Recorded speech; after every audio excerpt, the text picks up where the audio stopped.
Hello, how are you?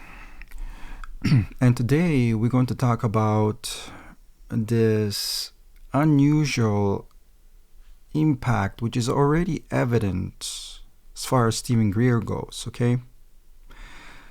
Something happened to him, and perhaps it happened to you too. I'm sure it did. Those who are watching my channel, it's about UFOs, so probably you're here because of that. But Stephen Greer, as a matter of fact, is a good example of what happens to people, okay, that come in contact with this alien technology from outer space that is thousands and thousands of years ahead of our own evolution, perhaps.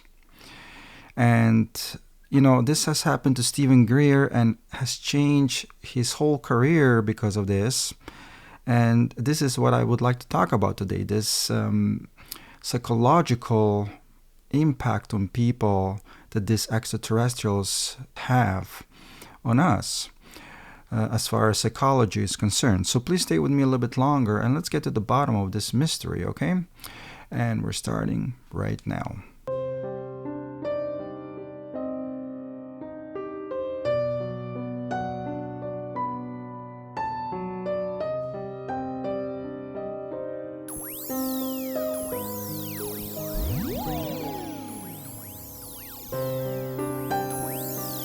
So today, I just want to bring up a little bit of awareness, point out Stephen Greer, put him into the light more, and trying to understand what really is going on around him because of this experience he had when he was 9 years old, okay? He came in proximity of this extraterrestrial presence, and this is definitely something that impacted his whole career. As you know, he traded his career to make a research as far as this extraterrestrial lives are concerned with the CSETI project, okay?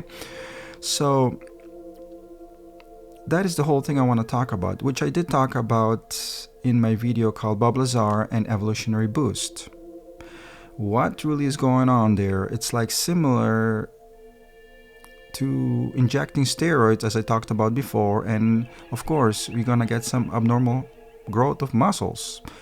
And having those 9 UFOs that Bob Lazar talked about at S4 is exactly what I'm talking about. Is this abnormal ejection of this high-end technology from thousands of years ahead of our own in someone's hands? There's going to be some sort of side effects as far as our normal evolutionary process is concerned here, okay? Now, as you know, Stephen Greer is definitely someone with many university degrees, very educated man, okay? And to change your whole career and start chasing this phenomena and spending $3 to $5 million on CSETI project he helped to found that collects data on extraterrestrial presence, as you can see clearly that something has happened to him, okay? And that's just my concern here, because I don't think we are able to understand what's really happening to us. Perhaps maybe all of this is somewhat not really taken seriously, okay? Now, Bob Lazar has said that this extraterrestrial life have been around for 10,000 years, externally modifying our genetical code, our genes, our chromosomes. And the question that comes up, which I did talk about it, is, what would we look like or think like if they didn't tamper with our evolutionary process? So what the hell is going on here is the question. I mean, a lot of people that have seen orbs, such as myself, I've seen them in the sky, lights in the sky, they don't move, hover silently, multiplying, flying straight formations. I mean, to me personally, as far as I'm concerned, this kind of events are highly unusual to me, okay? I'm not able to process this quite in a way that I will accept it like some of us do, but rather in a way that I happened to create this channel because of this phenomena in the sky. It definitely had an impact on me.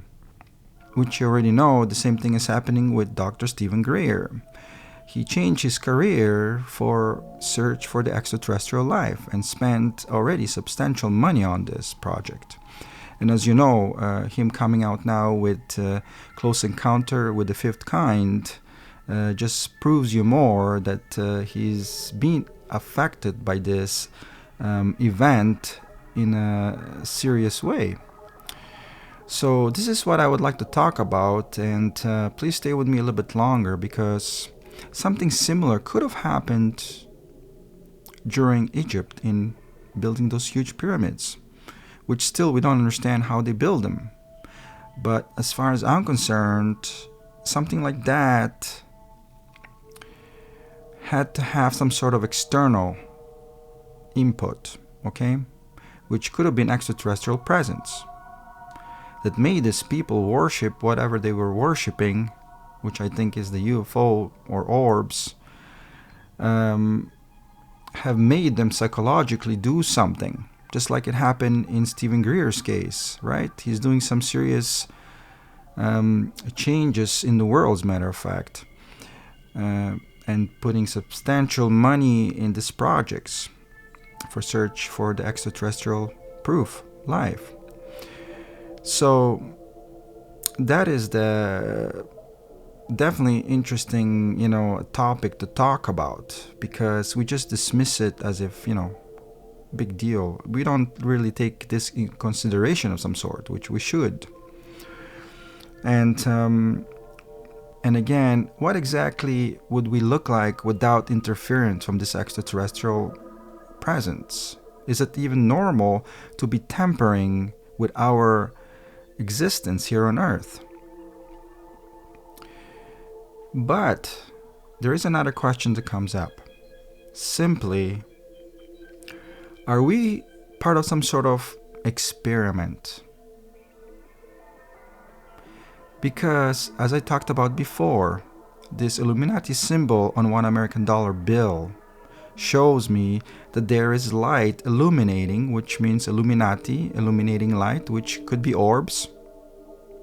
And this pyramid hovering in the air, it's detached from the rest of the pyramid, so it's hovering in the air, which orbs do as well. But not just that, there's an eye in the middle, which says there's some sort of intelligence behind this symbol, some sort of intelligence. And what is that intelligence? Above all, none, in pluribus unum. Why is there none? And I am 100% that these orbs in the sky are watching us, being some sort of guardians, caretakers, looking after us throughout our evolution.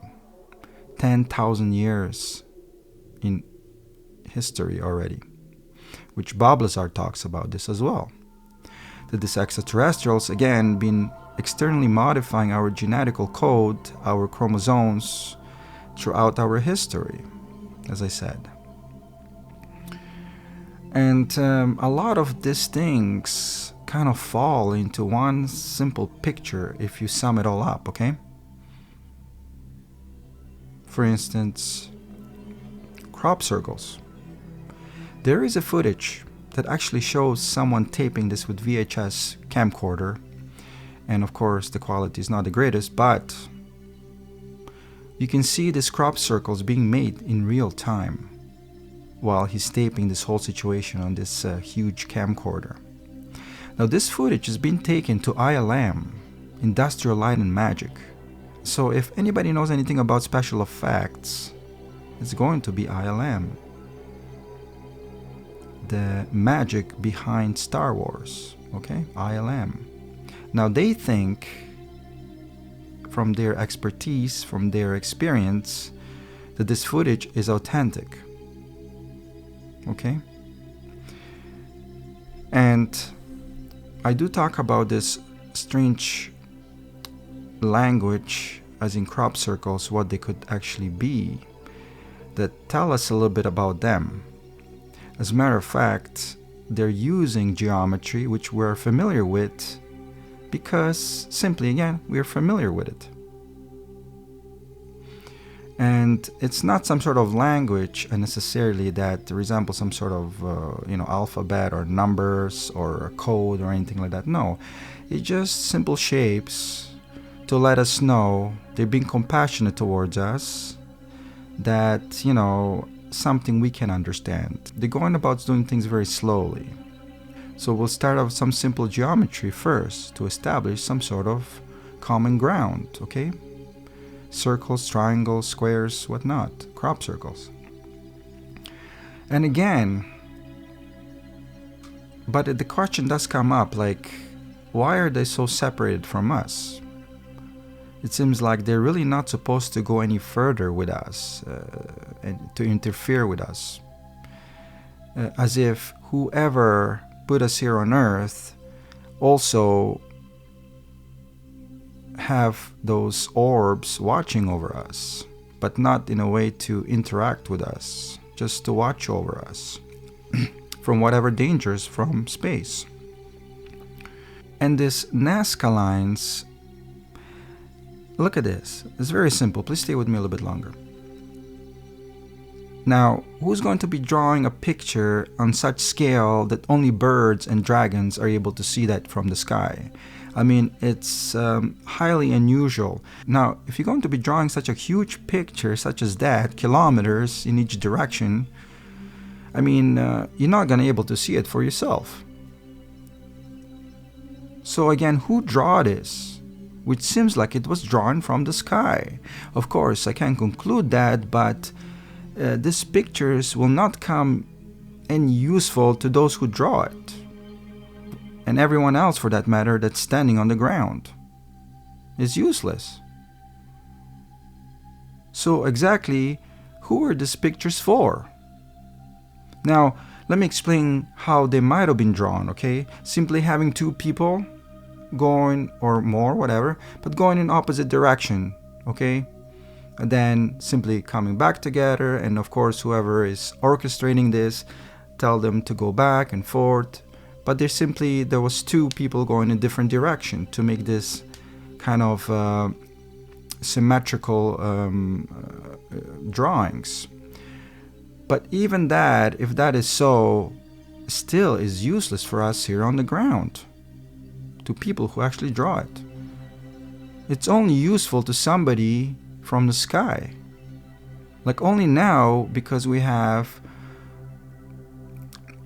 fly, we can actually see what these geoglyphs look like from the sky. But again, if you go to the ground, it's completely useless. You simply can't see what is being drawn, So that is the question that does come up quite a lot. But again, going with Stephen Greer, now, this abnormal injection of technology that's thousands of years ahead of our own, that's appearing in front of our eyes, will definitely have some sort of effect. As you can see, I'm making this channel just because I seen these orbs in the sky. It has sort of affected me. I have to say that, really, it has. And the same with Stephen Greer, changing his whole career because of this. I mean, this man qualifies for a lot of things without the extraterrestrial thing, okay? He has many university degrees, a lot of education, okay? But this curiosity went over. And he simply got out of the profession he was in and traded in for this search for extraterrestrial life. And now he's coming with a movie or documentary of some sort that talks about this encounter with the fifth kind. Okay, maybe he will be able to establish something with this, to introduce us to actual extraterrestrial presence in some realistic kind of way, which was really the purpose behind SETI. So, and Cyrus. So again, anybody that might think that seeing this kind of extraterrestrial presence in front of their eyes, being as an alien abductee even, it's not something that, will not have any kind of effect on them. Now, all these alien abductees that actually had some sort of experience up close, physically even, definitely they've been impacted by this. And not just that, but this type of thing, the reaction and spreading out the word of what happened to them is sort of influencing our own social structure, our society. And we're opening our eyes more to this possibility of this extraterrestrial life in existence here, or even being present here on Earth. And I'm also projecting some sort of energy onto people now because of this orb phenomena I've seen when I was a kid. You can read more about it at blogtornado.com in UFO section. There's a UFO and orb phenomena article I wrote. And I just talk briefly about what happened to me. Maybe it has happened to you too. And yes, those people are extremely important. They might not think so. There's a man I talked to recently. His name is Guy Merritt. And he's seen this TR3B triangle UFO. He thinks he's not special because he's seen this TR3B, this technology that's 10,000 years ahead of our own. But it's not so, you know. He might think that. But some people that listen to his story, if you go to his channel, Guy Merritt, 2,000 subscribers already. I mean, what you've seen is the type of technology that is so advanced of our own that we just don't understand it. And even Bob Lazar talks about it, okay? Those 9 UFOs are virtually useless to us because we just can't simply replicate them. We don't know how they work, okay? They're too advanced. So for anybody to see such technology in proximity, like Bob Lazar, even Guy Merritt, and Stephen Greer, you know, that does have some sort of psychological impact on those people, okay? And it's some sort of, you know, experience that you just can't forget. I wish I've seen a TR3B, so I can definitely say that extraterrestrial life exists. Now, orbs are somewhere in between those kind of things, you know, they're just lights in the sky. Still, they have some sort of unusual presence, but they're not something like TR3B, which, again, Guy Merritt have seen. And again, you can check out his story on his channel, Guy Merritt, okay? So, a just simple concern here, again, to this extraterrestrial visitation to our Earth and simply interfering with our natural evolutionary process. Again, Bob Lazar talks about this extraterrestrial that could have been here for 10,000 of years, you know, genetically modifying our DNA structures, our chromosomes, externally correcting us in some ways. But really, is this necessary? The question does come up, again, as I said, are we part of some sort of experiment? Going back to this Illuminati symbol again. Illuminating light, call Illuminati. I mean, do the connection there. Orbs, Illuminati, illuminating, the all-seeing eye, you know, TR3B in the shape of a triangle, orb in the middle. All of those kind of things are to be taken into some sort of consideration that simply show a bigger picture, that we could have been part of some sort of experiment that we don't know. And as a matter of fact, I have a proof, a physical proof, that on this particular naturally grown thing simply shows something that could have been artificially designed, or better yet, it was made for us, particularly for us. Just like you would have a door on a car. If a car was not made by us, by mankind, then you would look at it and say, how come there's a door for me to get in, type of thing, you know? If there is a door, then you have to start thinking, was this car made particularly for us? So of course, again, like I said, if this car was not made by mankind, but I do have a proof of such that actually is naturally grown thing that has something on it that tells us that perhaps we are part of an experiment, because this thing is designed purposely for us, for sure. Okay? And what really is going on with our existence here on Earth is, why are we here, is the question. Seriously. I wouldn't question it so much, but the fact that I seen these orbs in the sky kind of makes me think, like, why are they there? They don't mix with our normal way of life. It's just something so unusual, okay? And it's turning our sci-fi movies that we make into reality now. Again, with Dr. Stephen Greer's Fifth Kind documentary or a movie, is just that much of a evidence that our reality is perhaps not our reality at all. That our reality perhaps is not actually our own reality.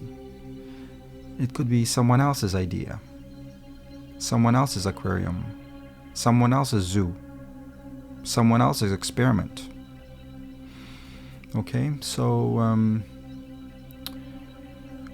it's really what's going on behind the closed doors of our society for those who don't mind or who are interested into finding out what's going on. Again, David Icke talks about this a lot, okay? Some sort of reptilian race that's controlling us, that's on top of the food chain, and wants to enslave the world. But as crazy as it sounds like, on the end, it's not crazy at all.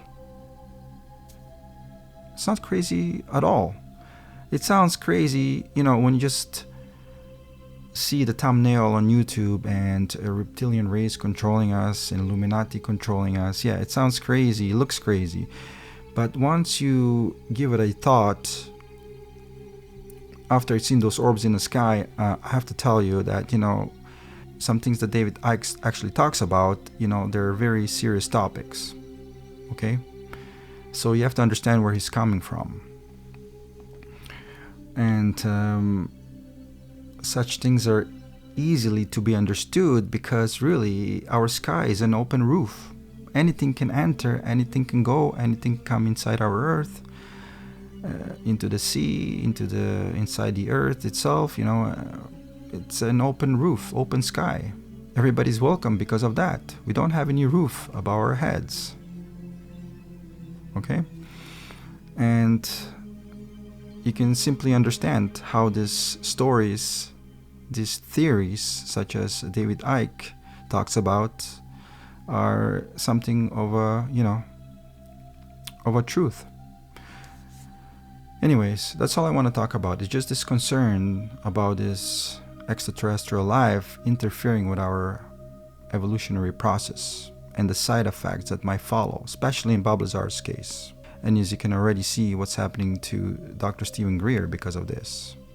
And Bob Lazar, again, has been inside this UFO technology himself, and the fact that US military has this technology in their hands, there's definitely going to be some sort of abnormal growth in as far as technology is concerned, in even weaponry. We should see the results very soon, because this type of technology or these UFOs have been on Earth supposedly now for 35, 40 years. Who knows how much longer before Bob Lazar. So also check out Bob Lazar and Zeta Reticuli re-encoded or decoded. I suggest re-encoded because it was done afterwards. And I do talk about what has happened perhaps behind this story of his, which we might able to put to rest finally. And why Bob Lazar really cannot say much more because of S4 because of the military boundaries here, okay? So anyways, that's pretty much all I want to talk about today, and I just want to thank you for staying all the way here. I can see you're a fan of UFO world, and if you have something to say, please leave it down in the comments below and tell us your opinion. So I post videos every second day, every fourth day. Topics range from Bob Lazar or anything unusual. And again, please come back to see what's going on, okay? And I would just like to thank you very much, and keep your eyes in the sky in case you see a UFO fly by. Cheers.